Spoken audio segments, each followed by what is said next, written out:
Oke, assalamualaikum warahmatullahi wabarakatuh. Jumpa lagi, ketemu lagi dan berkumpul kembali tentunya bersama channelnya Mbahmu Yadi Yadi. Nah, semoga kalian selalu sehat walafiat di mana kalian Anda berada tentunya di Indonesia maupun yang ada di luar negeri sana. Nah, mari kita cermati. Mari kita nonton videonya Pak Joko yang tadi pagi itu sempat ke pengadilan.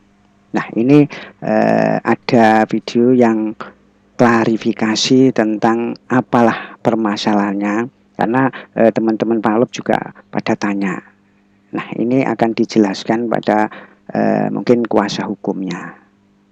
Tapi sebelum nonton videonya, ini subscribe dulu videonya Mbah Muyadi, channelnya Mbah Muyadi, dan juga jangan lupa subscribe ini channelnya Mas Diu.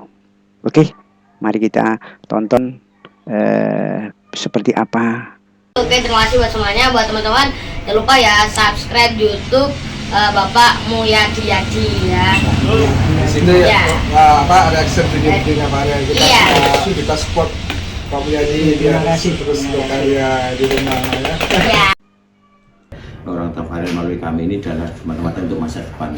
Di video ini dari Mas Diu. Terus ngomong sidang tadi kan Mbahmu pinjam Mas Diu ya. Alurnya itu kan kapan hari biar teman-teman ke sana berangkat lagi itu sebenarnya sidang apa bisa ya? nonton. Katanya ada mediasi segala macam. Kalau sebelumnya itu kan sidang mediasi. Mediasi itu dalam perkara perdata itu suatu wajib. Sifatnya wajib harus ditempuh. Jadi sebelum diadakan. Ya, assalamualaikum warahmatullahi wabarakatuh. Waalaikumsalam Mas Diu. Waalaikumsalam. Jadi sini dan juga Palop semua di rumah ya. Kita sekarang sedang bersama dengan tim kuasa hukum dari keluarga Farel Prayoga, betul Pak ya? Ya betul. Jadi ini tim kuasa hukum dari keluarga Farel Prayoga. Mari kita lanjut. Kalau siapa Pak? Saya dengan Bapak Ribut Poryadi. Ribut Poryadi. Bapak Ribut ya. Ribut Poryadi. Ribut Poryadi. Oke. Bapak ribut. Yang penting tidak ribut Pak nggih. Ini guyon-guyon jadi sambil Terima kasih Bapak Ribut. Ini sudah bisa meluangkan waktu ya untuk teman-teman YPS di sini. Banyak yang penasaran Pak, terutama penggemarnya Farel. Iya, Palop istilah kalau. Iya Pak. Itu bisa dikonfirmasi Pak, kan kemarin kita mengabarkan bahwa Pak Joko ke pengadilan. Nah, itu ngapain sih sebenarnya gitu loh Pak. Ya. Jadi Pak Joko ini ke pengadilan ini dalam rangka melaksanakan hak hukumnya. Hukumnya terkait dengan keinginan dari Pak Joko keluarga, termasuk keinginan dari anaknya Farel ingin membatalkan perjanjian, memutuskan perjanjian dengan pihak PT 905 yang dimana direkturnya saudara Zidni Hilman Afia. Gus Zidni. Jadi ingin membatalkan perjanjian itu tuh.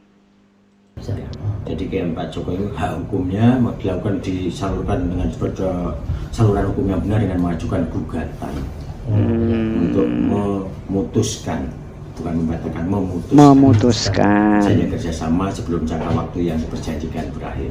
Baik. Jadi mungkin kalau orang awam kan bicara pengadilan mungkin agak gimana? Padahal itu justru solusi yang baik. Ini memang itu yang harus yang dihargai dalam tatanan hukum di Indonesia ya seperti itu. Jadi tidak main jalanan, jadi melalui prosedurnya. Yang ditempuh oleh Pak Joko sekeluarga ini. Iya, dengan cara yang baik justru hukum ini biar selesainya enak gitu ya. Nah, ini juga banyak yang awam nih soal apa? Kenapa gitu ya? Iya. Kenapa Pak Joko sampai seperti itu? Iya. Karena dari pelaksanaan perjanjian yang mulai tahun 2002 Desember. Itu 2022. Menurut dari Pak Joko 2022. 2022 perjanjiannya. Oh iya. Desember 2022. Itu dalam perjalanannya itu pihak manajemen itu pada melalaikan kewajibannya, melalaikan salah satu kewajibannya. Iya. Gitu ya. Jadi Ya, itu ya. Jadi melalaikan salah satu kewajibannya sehingga Melalaikan membuat Pak kewajiban. Joko sebagai orang tua dari artis Farel ini merasa ini nggak nyaman untuk diteruskan. Coba Karena ini. menimbulkan nanti akan melalaikan kewajibannya, melalaikan salah satu kewajibannya. Iya. Gitu ya. Jadi Ya, itu ya. Jadi melalaikan salah satu kewajibannya sehingga membuat Pak Joko sebagai orang tua dari artis Farel ini merasa ini nggak nyaman untuk diteruskan. gitu. Karena akan menimbulkan kerugian yang lebih besar. Waduh. Hanya sebelum menimbulkan kerugian lebih besar, Pak Joko menggunakan hak hukumnya mengajukan gugatan pemutusan itu. Saya menurut Bapak Ribut Puryadi sendiri, Nggih. hal itu cukup memungkinkan Pak ya. Jadi ini ya hal-hal yang tadi itu memang Jadi alasan. Iya. Tentunya kan itu kan di perjanjian yang dibuat di notaris itu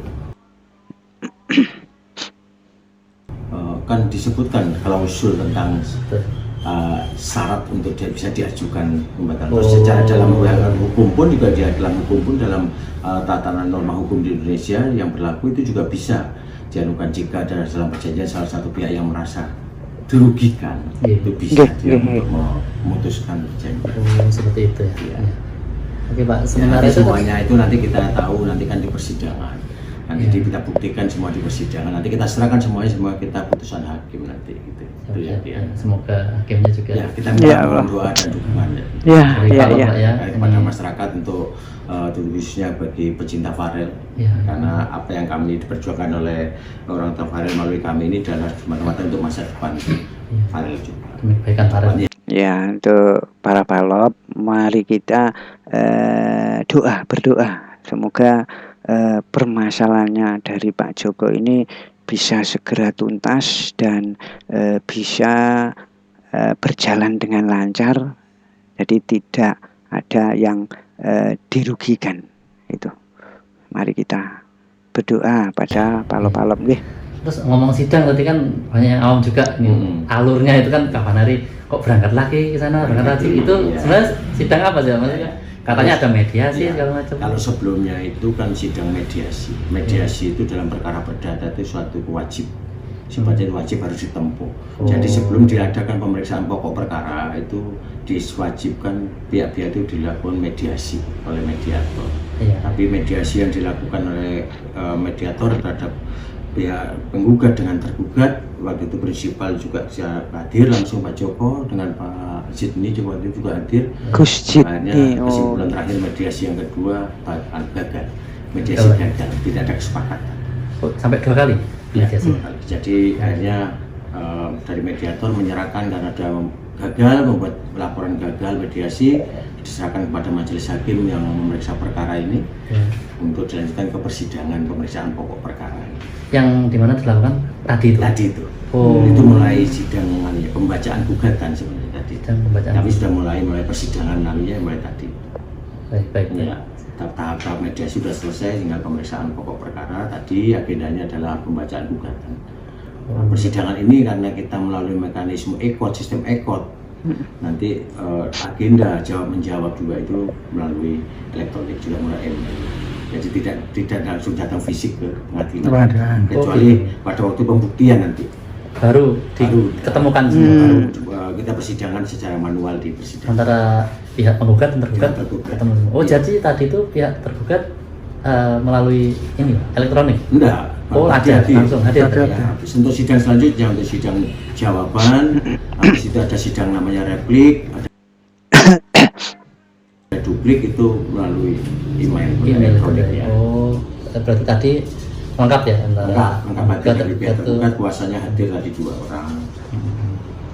Tapi dari pihak tergugat sendiri gimana sejauh ini? Seperti memiliki bantahan atau gimana? Belum nanti pada di jawabannya kan kita tahu. Di sidang berikutnya Pak ya. Karena tadi dari pihak sini ya. Iya. Jadi kita akan tahu apa bantahannya mereka, kenapa membantah atau menjawab apa yang telah kami sampaikan melalui gugatan dalil-dalil itu. Nah tentunya mungkin yang nggak benar akan dibenarkan dia, yang benar mungkin dibenarkan nanti kita lihat di jawabannya nanti.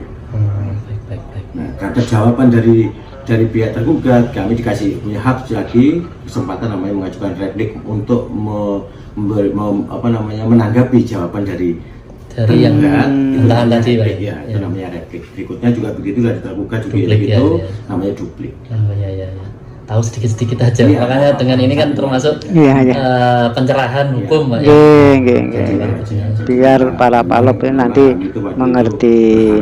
Persoalan ini bisa selesai dengan musyawarah atau pada waktu mediasi. Jadi supaya tidak ada kesepakatan. Karena kami tetap bersikukuh untuk ingin memutuskan perjanjian itu, sementara dari pihak tergugat ingin bersikukuh ingin melanjutkan perjanjian. Jadi ya nggak ada titik temuannya. Oh gitu. Oke. Mungkin dari teman-teman yang lain ada pertanyaan? Yang terakhir mungkin untuk penutup harapannya aja Pak, dari mungkin Bapak dan juga Pak Joko gitu. Ya, kalau harapan kami dari tim penasihat hukum ini tentunya apa yang kami sampaikan melalui gugatan itu kan semata-mata yuk dihargai. Memang itu adalah keinginan murni, sebenarnya keinginan dari saudara Farel. Karena juga yang merasakan semua itu kan Farel sebagai artis. Nah, kami ini kan kepingin menghadapi kalau bisa pihak-pihak yang terkait sudah tergugat itu ya sukarela sebenarnya. Dibukakan pintu hatinya. Sukarela untuk menyetujui. Itu harapan kami seperti itu. Karena begitu juga kalau dalam satu perjanjian salah satu pihak itu sudah tidak nyaman. Perjanjian yang diharapkan itu kan namanya perjanjian itu kan bisa dilaksanakan secara sukarela. Makanya kalau tidak nyaman terus dia melaksanakan perjanjian dengan cara terpaksa itu kan nggak bagus juga. Kalau bagi Farel yang masih itu betul. anak yang masih depannya masih jauh, secara psikologisnya kan kasihan juga. Kasihan. Oke. Terima kasih Pak Ribut untuk Pak Joko. Saya kira Pak Joko kayaknya seperti itu juga. Jadi apa yang dilakukan Pak Joko kan juga semata-mata bukan untuk kepentingan Pak Joko pribadi sebagai orang tua, tapi melihat anaknya. Pak ya. Begitu Pak Joko. Ya. Oke, terima kasih Pak Ribut untuk bincang-bincangnya, Mohon dukungannya dan doanya ya. Amin. Para Oke, kita tutup ya. Wassalamualaikum warahmatullahi wabarakatuh. Waalaikumsalam. Oke, kepada para palop, mari kita berdoa untuk keluarga Pak Joko, Farel. Semoga permasalahan ini cepat selesai, tentang keberhasilannya tadi Pak Joko, sehingga tidak ada permasalahan di belakang hari. Mari kita berdoa mulai sekarang untuk keluarga Pak Joko, semoga permasalahan ini cepat selesai dalam keadaan nyaman. Oke, terima kasih. Wassalamualaikum warahmatullahi wabarakatuh. Sampai jumpa di video-video berikutnya.